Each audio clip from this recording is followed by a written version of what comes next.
Biyahe kasama si DJ Lala, aarangkada na.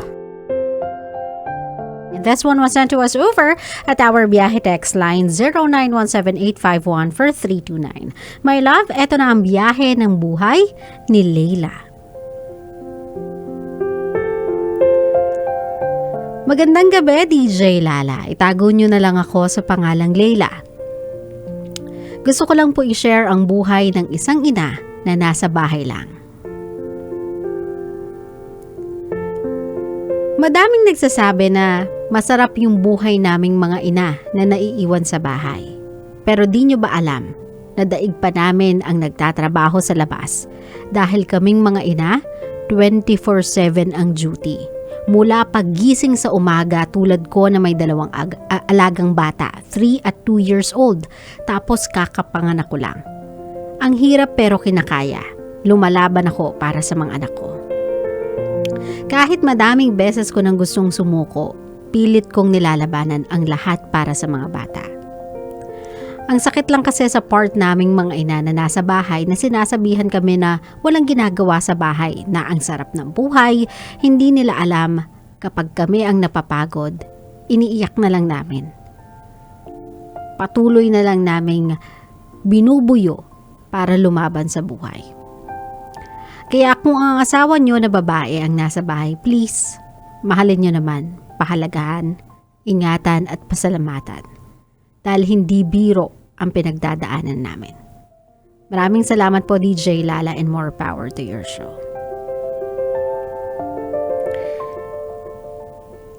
My love, siguro in general, no, let's not undermine what other people do. Huwag nating maliitin yung mga ginagawa ng ibang tao just because we think that our job, what we do matters. That doesn't necessarily mean na yung ginagawa ng ibang tao ay hindi din mahirap. Sa definisyon nila ay hindi din masakit sa katawan, masakit sa ulo, hindi mabigat. Kasi lahat tayo merong mabibigat na ginagawa sa mga buhay natin that other people may never understand as to how it's draining us, how it's exhausting us, how it feels like for us to do it every single day. Hindi nila alam na natatrap tayo. Hindi nila alam na napapagod tayo because of it. Hindi nila alam na nagkukos yun ng emotional pain sa atin. Mentally, physically, emotional pain sa atin. To the point na katulad nga ng sinabi ni Leila, iniiyak niya na lang yung pagod. So, para po sa mga ina ng tahanan, alam naman natin yung mga sacrifices nila in life. Siguro yung iba sa atin hindi lang naiintindihan up to what extent yung sinasacrifice nila. Well then, let me show you just how deep and just how big of a sacrifice they are doing.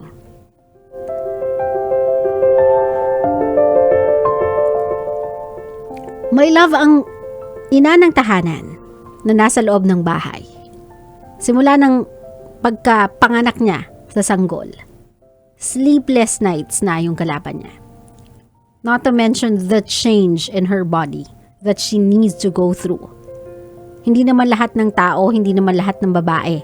Rather, kapag nanganak, kayang bumalik ng exercise para maibalik yung dati niyang katawan, para maibalik din yung dati niyang self-confidence, my love. They lose a little whenever they give birth to their child. Nawawalan sila ng oras para asikasuhin yung sarili nila, nawawalan sila ng oras para pagandahin yung mga sarili nila. Ando na yung mentality nila sa part na I don't need to do much of what I did nung dalaga pa ako. Hindi ko na kailangan mag-lipstick, mag-ayos, hindi ko na kailangan magpasalon lagi kasi alagaan ko lang naman yung mga bata, papagod lang din ako. Not to mention na kapag medyo lumalaki na yung bata, there are needs na nanay ang gumagawa. Pagkain sa umaga, minsan nga nagsastart sa madaling araw na natatapos na yan kapag tulog na yung mga bata, which is sometimes 10, 11. Pero hindi pa doon natatapos yung trabaho nila kasi hintayin pa nila yung mga asawa nila. Whatever their spouses needs, kailangan pa nila i-provide. Bagong damit, kukunin yung damit na pinaghubaran, lalagay sa labahin, Not to mention, meron pang hugasin, luto, laundry, linis ng bahay. Not everyone can afford a maid. O diba? Not everyone can afford a helper. So para makatipid, dahil hindi naman sila kumikita, they try na pagkasyahin yung budget as much as they can para may savings, kumbaga. Do you even know that sometimes, sinasacrifice nila yung own cravings nila na alam nilang paborito nila pero hindi nila binibili kasi hindi kailangan. They need na unahin yung necessities kasi alam nilang hindi sila yung kumikita ng pera. Binabudget nila yung binibigay sa kanila. So, hindi din sila bumibili for themselves like new clothes, new bag, new shoes. Hanggang hindi pa yan na-worn out, hanggat hindi pa yan nasisira, gagamitin nila yan. Kasi nga, they are thinking that it's not their money. Yun ay binigay sa kanila for necessities. Not the money given to them to be spent elsewhere. Like for example, sa kung ano yung gusto nila. They've given up their dreams, their plans, kasi not everybody can afford to pursue both parenthood and yung leisure in life. They've given all those things up because they needed to focus on one thing and one thing only: how to become a mother, a good one. So sa mga kabisyo natin, I just hope magkaroon kayo ng different appreciation to the highest level kung kaya sa mga magulang ninyo, sa parents ninyo, sa mothers ninyo. Even if hindi sila yung kumikita ng pera. Even if hindi sila yung lumalabas, pumapasok sa office, pupunta sa business kung may business man kayo. Kahit hindi sila yun, my love. They work tirelessly to give you every single thing you could possibly need. So a little respect and a tap on the back. Samahan mo na ng hug. Kisses. And maybe I love you if you're feeling mushy. That will mean the world to them. Kasi hindi man sila nag-earn, my love. They are the exact person who's holding everything together. Kumbaga, sa bahay ninyo, hindi lang sila ilaw.